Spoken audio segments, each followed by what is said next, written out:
বাংলাদেশ কর্তৃক মনোনীত এমপি প্রার্থী জনাব মাওলানা সরওয়ার হোসেন, জনাব মাওলানা সরওয়ার হোসেন। জুলাইয়ের বিপ্লবের চেতনা ছিল বৈষম্যমুক্ত বাংলাদেশ। জুলাইয়ের চেতনা ছিল মজলুম মানবতার মুক্তি।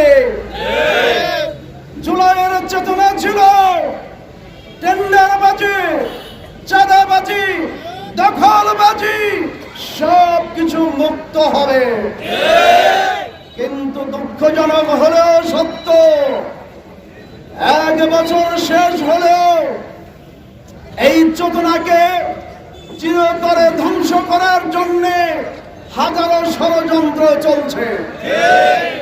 দিতে চাই 1400 শহীদ, 20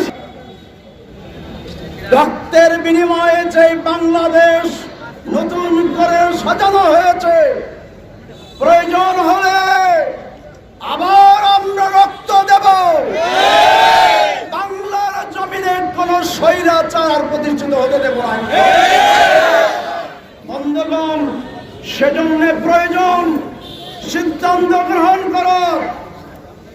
বাংলাদেশ জামাত ইসলামীর নেতৃত্বে আগামী দিনে যদি আমরা ন্যায় এবং ইনসাফের রাষ্ট্র কায়েম করতে পারি, বিশেষ করে এই মাদারীপুরের 3 সিটে 3টি আসনে আমরা যদি সুনিশ্চিত বিজয় অর্জন করতে পারি, তখন এই ধরনের জুলুমবাজ দখলবাজরা পালিয়েও কোনো পথ পাবে না ইনশাআল্লাহ।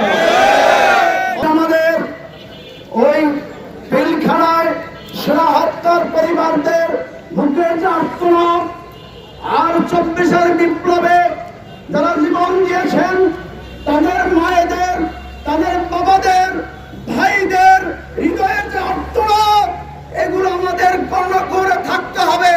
আমাদের হৃদয়ে ধারণ করে আজ থেকে নিরলসভাবে, বিশ্রামহীনভাবে আমাদের কাজ করে যাবে সুনিশ্চিত না হয়, ততক্ষণ আমাদেরকে সংগ্রামের মাঠে থাকতে হবে। আল্লাহ রাব্বুল আলামিন আমাদেরকে সে পর্যন্ত তার রহমত দিয়ে লালন করুন। আমিন।